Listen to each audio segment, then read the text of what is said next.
Bapak Sony Muhammad Aziz selaku Kepala Balai POM Tangerang. Dan yang terhormat Kepala Satuan Reserse Narkoba Ajit Komisaris Polisi Michael Asmar Tandewi SPK Tangerang. Puji syukur kami panjatkan kehadiran Allah SWT karena berkat dan rahmatnya kita dapat berkumpul dalam acara press release Satuan Reserse Narkoba Polresta Bandara Soekarno-Hatta periode bulan Maret dan April 2025 dengan barang bukti cairan liquid yang mengandung etilenglikol. Adapun susunan acara press release hari ini adalah sebagai berikut: 1. Sambutan Kapolres Kota Bandara Soekarno-Hatta. 2. Sambutan dari perwakilan Bea dan Cukai Bandara Soekarno-Hatta. 3. Sambutan dari Badan POM Kota Tangerang. 4. Laporan pelaksanaan tugas dari Kasatgas Narkoba Polresta Bandara Soekarno-Hatta. 5. Foto dan barang bukti yang dirilis. 6. Penutup. Untuk mempersingkat waktu, mari kita mulai dengan acara. 1. Sambutan Kapolresta Bandara Soekarno-Hatta. Waktu dan tempat kami persilakan. Assalamualaikum warahmatullahi wabarakatuh. Selamat sore dan salam sejahtera kita semua. Yang terhormat dan saya hormati teman-teman media yang hari ini cukup ramai datang ke Polres Bandara Soekarno-Hatta. Yang saya hormati Kabid Penyidikan Bea Cukai Pak Tikno. Yang saya hormati Kepala Balai POM Tangerang. Saya hormati Pak Wakapolres, kemudian Pak Kasatgas Narkoba dan seluruh penyidik. Pertama-tama tentu kita panjatkan puji dan syukur kehadirat Tuhan Yang Maha Kuasa karena pada sore hari ini kita semua bisa hadir di sini dalam kegiatan konferensi pers terkait dengan pengungkapan perkara yang ditangani oleh Satres Narkoba Polres Bandara Soekarno-Hatta. Baik rekan-rekan sekalian, nanti dalam rilis ini ada 2 sesi. Pertama nanti akan saya paparkan terkait dengan secara umum ya pengungkapan kasus berkaitan dengan Undang-Undang Kesehatan zat etomidate. Kemudian yang kedua tentu saja teman-teman pasti akan banyak bertanya terkait dengan salah satu public figure dan tentu nanti akan kami jelaskan setelah secara umum kami gambarkan terkait dengan pengungkapan kasus.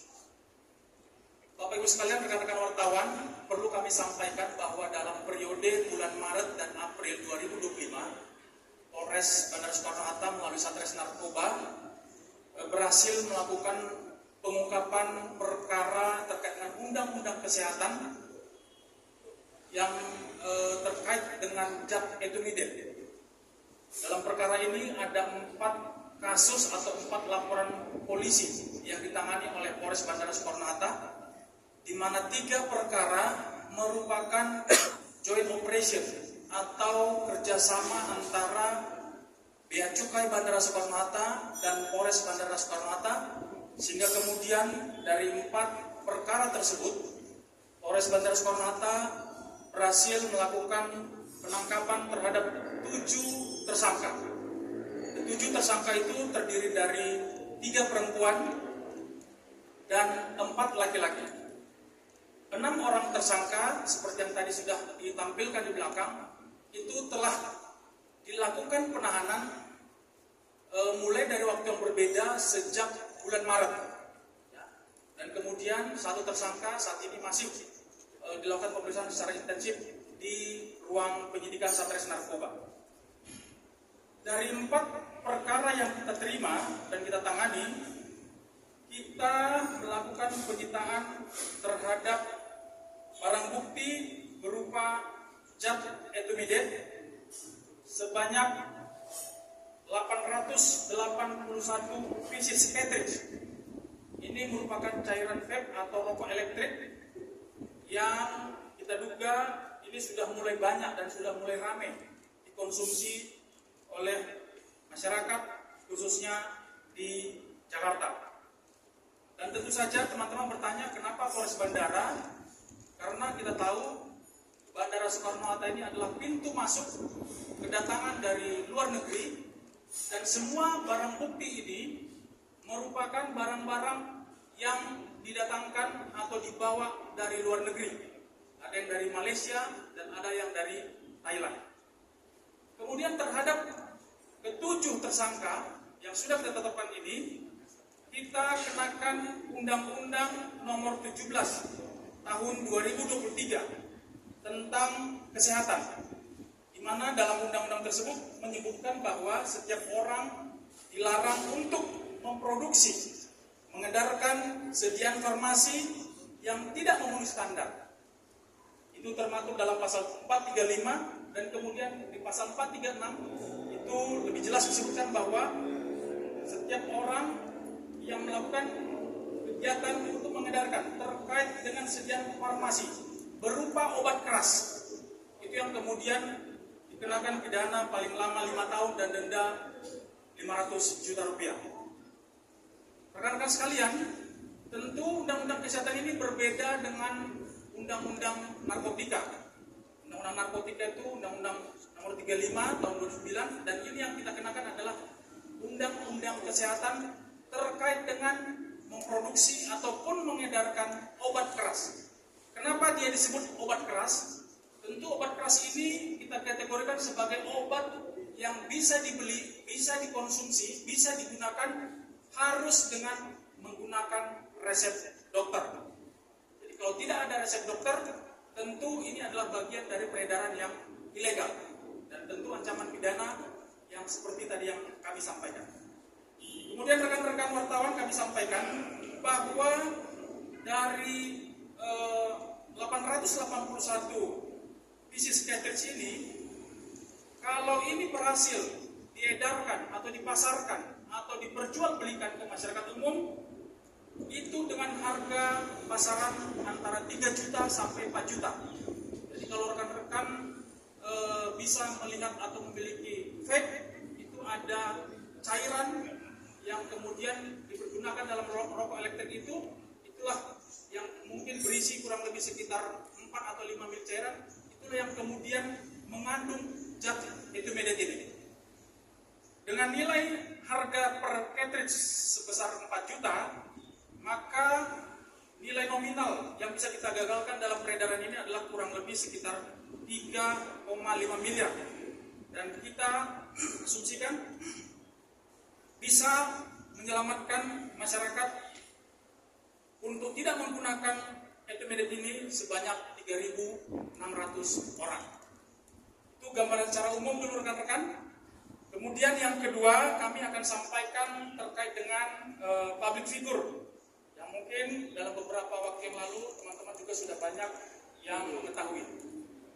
Rekan-rekan sekalian, dari 4 perkara yang kita tangani, ada 1 perkara yang awalnya kita terima limpahan dari Bea Cukai, tepatnya di tanggal 13 Maret 2025.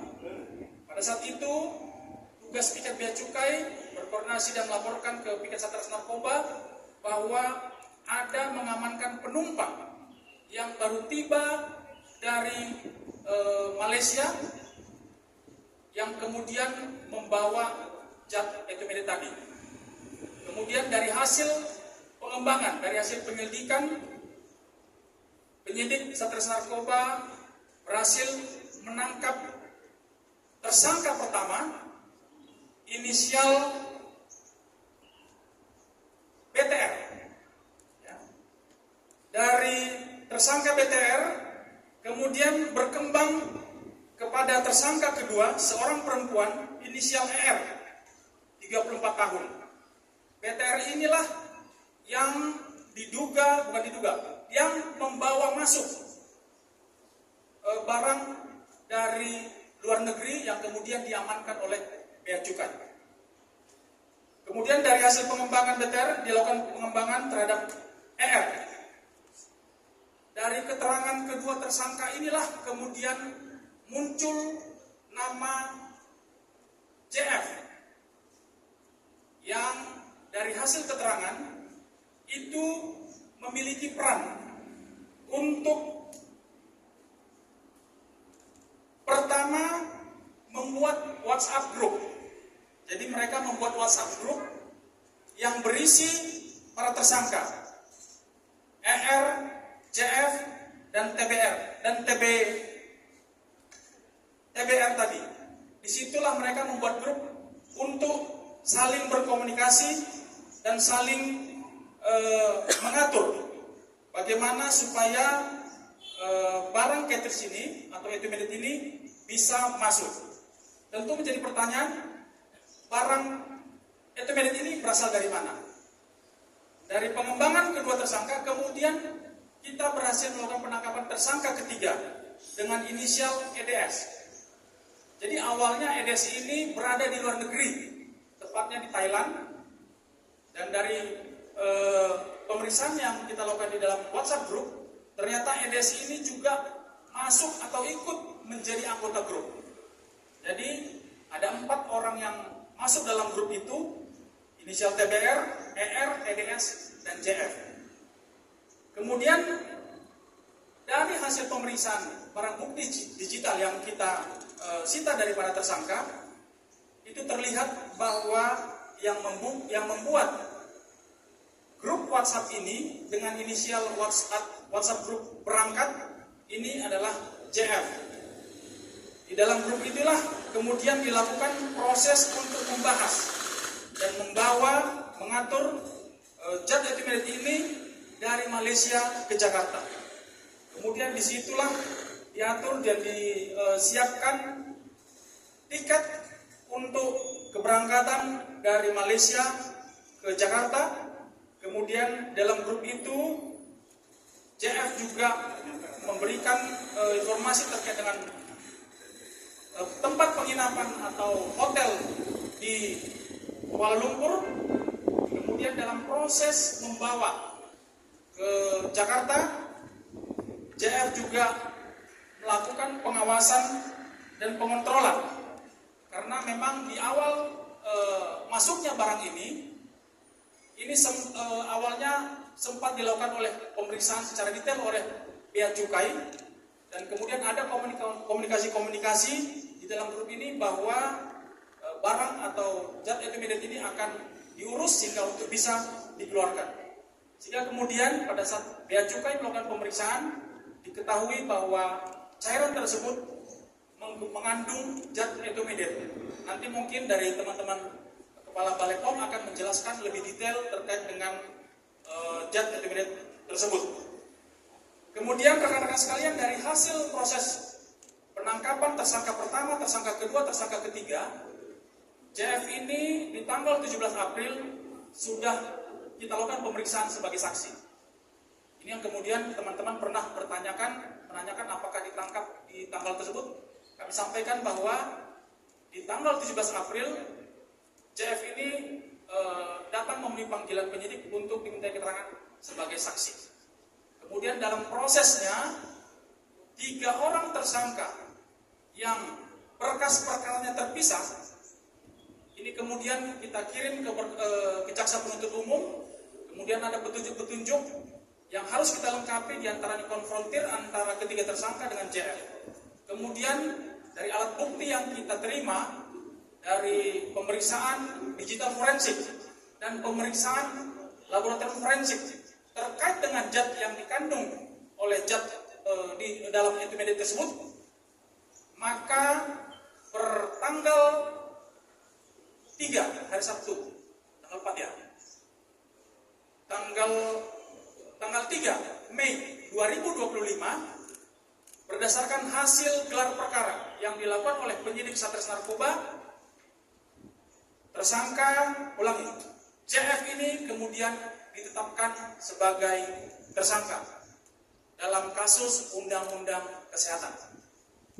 Kemudian rekan-rekan sekalian, penangkapan terhadap JF dilakukan pada hari Minggu kemarin, semalam. Tepatnya kurang lebih antara pukul 6 sore sampai 7 di daerah Bintaro, dan yang bersangkutan saat ini masih dilakukan pemeriksaan secara intensif oleh penyidik.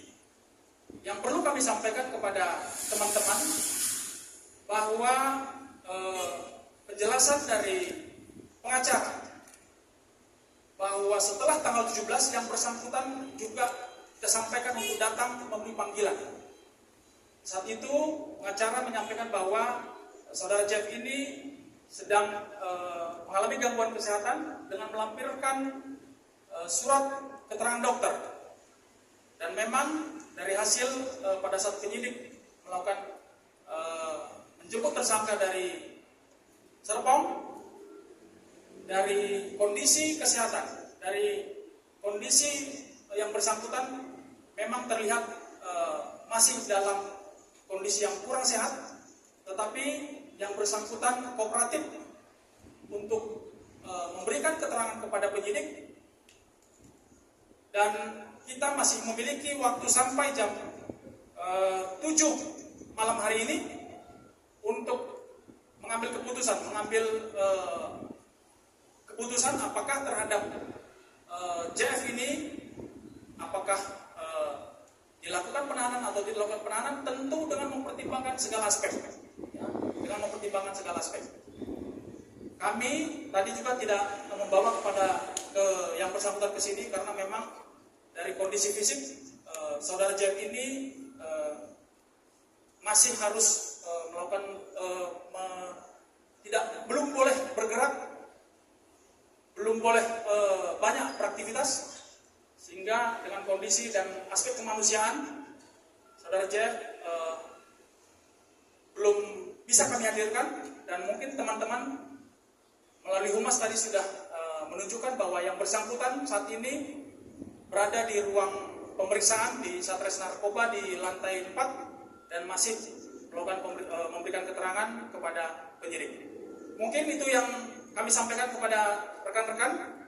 Nanti hal-hal yang lebih ingin tanyakan kami berikan waktu untuk tanya jawab kepada Pak Kasat Narkoba. Selanjutnya kami kembalikan kepada pembawa acara. Terima kasih. Wassalamualaikum warahmatullahi wabarakatuh. Terima kasih Bapak atas sambutannya. Selanjutnya adalah sambutan dari perwakilan Badan POM Kota Tangerang. Kami persilakan. Bismillahirrahmanirrahim. Assalamualaikum warahmatullahi wabarakatuh. Yang ingin kami sampaikan dari Balai POM Tangerang adalah mengapresiasi kinerja Polres Bandara Soekarno-Hatta yang telah berkolaborasi dengan Bea Cukai, dan yang perlu disampaikan juga bahwasanya zat butomibid ini merupakan kategori obat keras yang fungsinya itu adalah sebagai anestesi ataupun bahasa sederhananya adalah obat bius.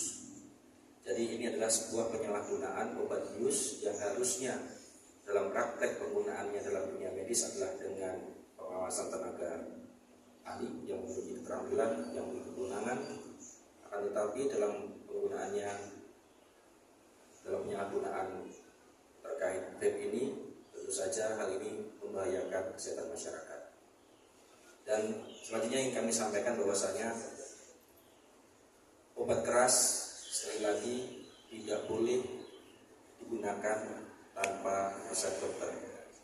Dan butomibid ini selaku anestesi bekerja dalam sistem saraf pusat, sehingga dalam penggunaannya yang tidak sesuai ketentuan, yang melebihi dosis ataupun tidak sesuai dengan rekomendasi tenaga kesehatan dapat membahayakan keselamatan jiwa yang mengkonsumsinya. Demikian sedikit tambahan dan tanggapan dari Balai POM Tangerang. Terima kasih. Terima kasih Bapak atas sambutannya. Selanjutnya adalah sambutan dari perwakilan Bea dan Cukai Bandara Soekarno-Hatta. Waktu dari kami persilakan.